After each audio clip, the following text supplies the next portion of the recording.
Welcome back रॉकर्ड, स्वागत है आपका स्वीट कॉम्बैट के अगले पार्ट में। दोस्तों, अगर आपने इस एपिसोड के पिछले 11 एपिसोड्स नहीं देखे हैं तो हमारे चैनल में उन एपिसोड्स को जरूर देखिए और फिर इस पार्ट को देखकर एंजॉय कीजिए। तो पिछले पार्ट में बयूनो ने मिंग टैन को बताया था कि वो और फेंग्यू लवर्स हैं और इस बात से मिंग टैन बहुत ही परेशान हो गया था। अब इस एपिसोड की शुरुआत में दिखाते हैं कि हमेशा की तरह मिंग टैन ट्रेनिंग ले रहा है, लेकिन वो ठीक से कॉन्सेंट्रेट नहीं कर पाता। जाओमी के पूछने पर वो बताता है कि हाँ, कुछ नहीं हुआ, इस बार मैं ठीक से करूंगा, लेकिन इस बार भी वो ठीक से नहीं कर पाता। अब जाओमी कहती है कि कोई बात नहीं, हम लंच करके फिर ट्राई करेंगे, और ये कहकर दोनों लंच के लिए निकल जाते हैं। लेकिन कैंटीन के बजाय जाओमी उसको कहीं और ही लेके जाती है। अब मिंग टैन कहता है कि कैंटीन तो इस तरफ है, लेकिन वो मिंग टैन को दूसरी ओर खींच के लेके जाती है।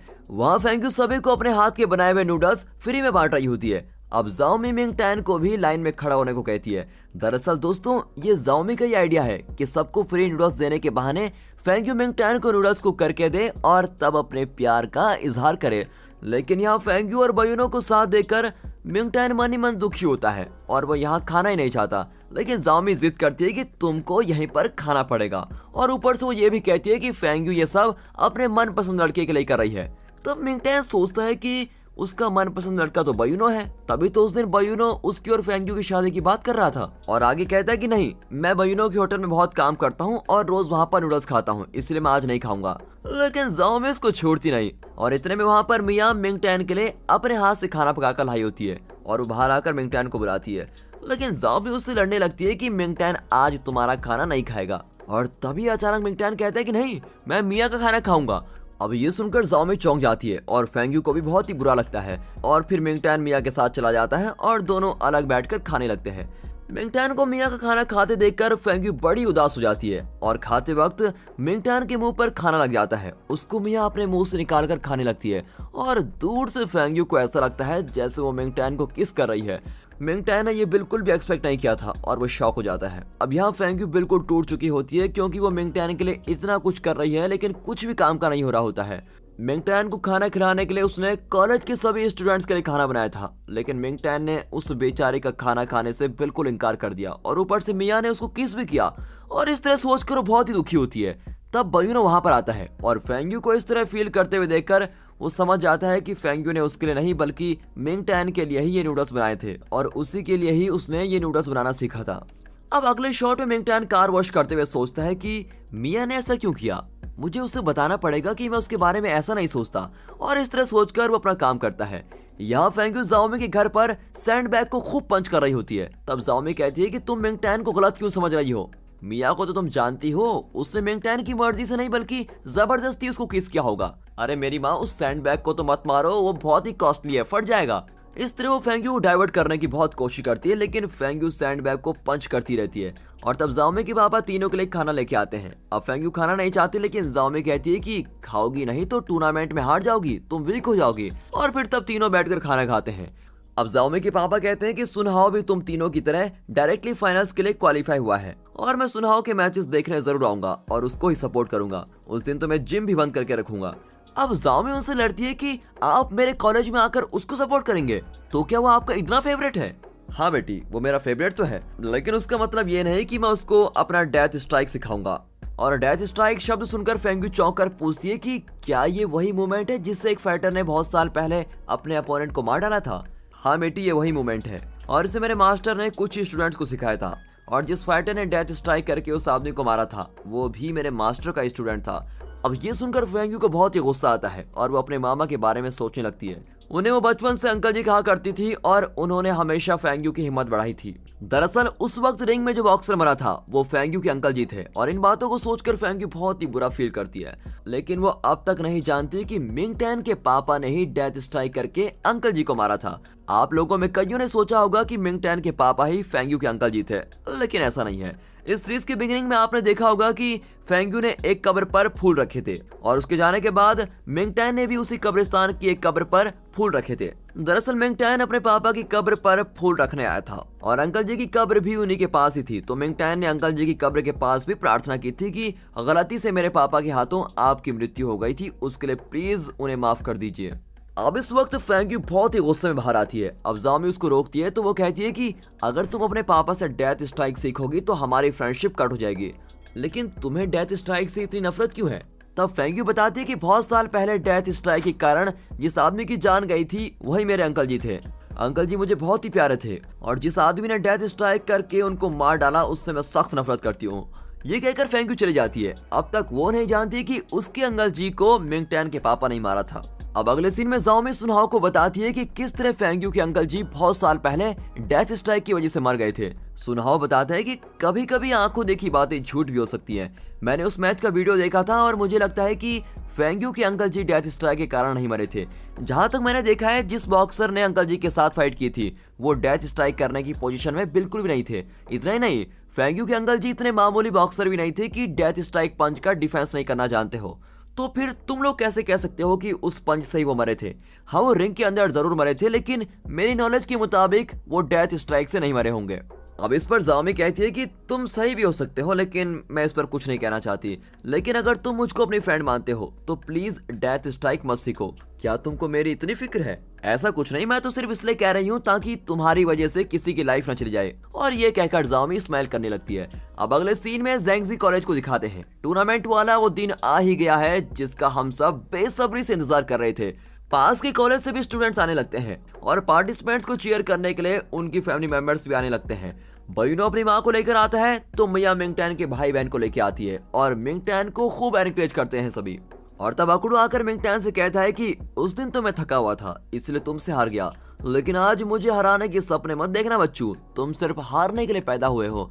और ये कहकर वो मिंग टैन को डिस्करेज करने की कोशिश करता है लेकिन मिंग टैन उसका मुंह तोड़ जवाब देता है कि बातें तो कोई भी कर सकता है, तुम रिंग के अंदर प्रूव करके दिखा तो मैं मानूंगा। और ये कहकर वो अकुडो को जरा धक्का देकर चला जाता है।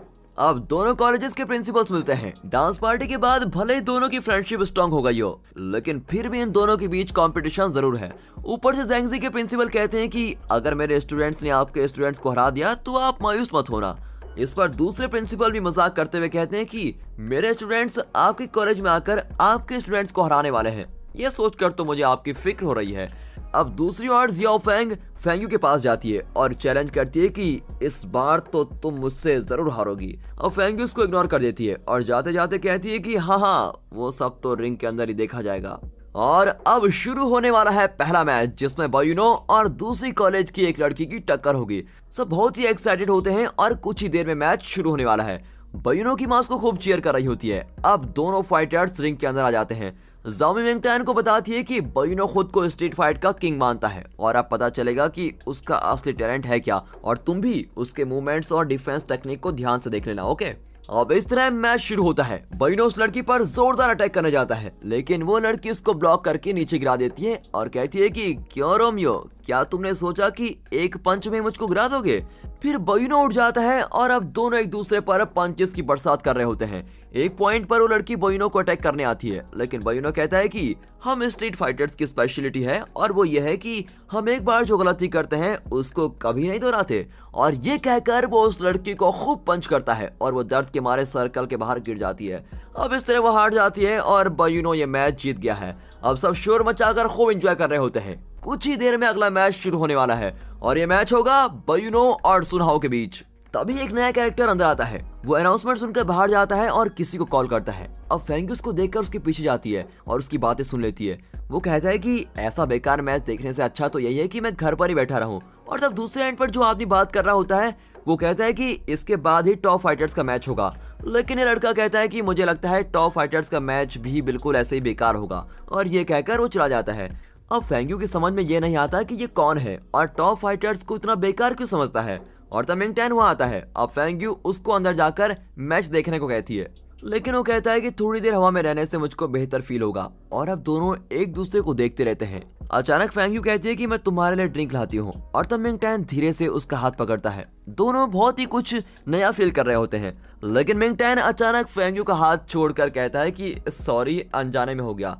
फेंग्यू कहती है कि कोई बात नहीं, तुम जल्दी अंदर जाकर मैच पर ध्यान दो, मैं जाकर ड्रिंक्स लेकर आती हूँ। और ये कहकर वो चली जाती है। वहाँ जाओमी के पापा अपने जिम के लड़कों को भगा रहे होते हैं कि आज मुझे एक इंपॉर्टेंट मैच देखने जाना है, इसलिए आज तुम्हारी छुट्टी। और सबको जबरदस्ती बाहर भेजकर वो जिम को लॉक कर देते हैं और जल्दी जल्दी कॉलेज आकर सुनहाओ को सपोर्ट कर रहे होते हैं। बाइनो और सुनहाओ के मैच को सब बहुत ही सीरियसली देख रहे होते हैं और मैच शुरू होते ही बाइनो कहता है कि सब लोग तुमको बहुत बड़ा चैंपियन कहते हैं, लेकिन आज तुम चैंपियंस के चैंपियन को देखोगे। और ये कहकर वो सुनहाओ को अटैक करने जाता है, लेकिन सुनहाओ बाइनो को अटैक करने के बजाय उसको अच्छी तरह से डिफेंड करता है। बाइनो अटैक करने के सारे मेथड्स अपना चुका होता है, लेकिन सुनहाओ हर अटैक को खूबसूरती से डिफेंड करता है। अब जाओमी के पापा बड़े कंफ्यूज होते हैं कि ये सिर्फ डिफेंड ही क्यों कर रहा है, आखिर इसका प्लान क्या है। तो मिंग टैन भी हैरान होता है कि सुनहाओ को अटैक करने के कितने सारे चांसेस मिल रहे हैं, लेकिन वो अटैक करने के बजाय सिर्फ डिफेंस ही क्यों कर रहा है। साथ ही वो ये भी नोटिस करता है कि सुनहाओ का हर डिफेंस एकदम परफेक्ट है। इसका मतलब यह है कि वो बाइनो के हर मूव को बहुत ही केयरफुली पकड़ रहा है और इस तरह मिंग टैन मैच को एनालाइज कर रहा होता है। अब सुनहाओ को इस तरह डिफेंड करते देखकर अकड़ू और जियो फेंग भी बिल्कुल ही हैरान रह जाते हैं। अब बाइनो तंग आकर कहता है कि ये तुम क्या कर रहे हो, मुझको अटैक क्यों नहीं करते, बेकार में मेरा टाइम वेस्ट क्यों कर रहे हो। अब इस पर सुनहाओ कहता है कि तुम ऑलरेडी एक मैच खेल चुके हो, इसीलिए तुम हार गए हो और इस तरह मुझको अटैक करते रहोगे तो तुम्हारा जोश बढ़ेगा। और बाइनो गुस्से में कहता है कि क्या तुमने मुझको इतना कमजोर समझ रखा है, और ये कहकर वह इस बार सुनहाओ को जोर से मारता है। लेकिन अब भी सुनहाओ अटैक नहीं करता और ना ही मार खाता है, वो हमेशा की तरह डिफेंड करता है और इसी वजह से बाइनो की एनर्जी वेस्ट हो रही होती है और उसको पॉइंट्स भी नहीं मिलते। अब अचानक से सुनहाओ बाइनो को अटैक करने लग जाता है, तब वो एक मूवमेंट करता है जो देखना तो बनता है। बाइनो गैस ही नहीं कर पाता कि वो किस तरफ से अटैक करने वाला है और फिर सिर्फ 2 सेकंड्स के अंदर ही वो बाइनो को एक स्ट्रॉन्ग नॉकआउट पंच मारता है। और ये देखकर जाओमी के पापा बहुत ही खुशी से उछलने लगते हैं। अकड़ू और जियो फेंग को भी अपने गुरु पर बहुत गर्व होता है और इस तरह बाइनो बेचारा हार जाता है, लेकिन सुनहाओ उसके पास जाकर कहता है कि तुम एक बेहतरीन खिलाड़ी हो, तुम्हें सिर्फ थोड़ी और ट्रेनिंग की जरूरत है, और ये कहकर वो बाइनो को हाथ देता है। अब अगले सीन में फेंग जोयू अपनी कंपनी की मीटिंग में होता है, तब एक आदमी भागकर आता है और बताता है कि अगला मैच मिंग टैन का है। फेंग जोयू कहता है कि बाकी की मीटिंग बाद में करेंगे, अभी मुझको एक इंपॉर्टेंट मैच देखने जाना है, और उसके स्टाफ बाहर चले जाते हैं और अब वो अपने लैपटॉप पर मैच देखने लगता है।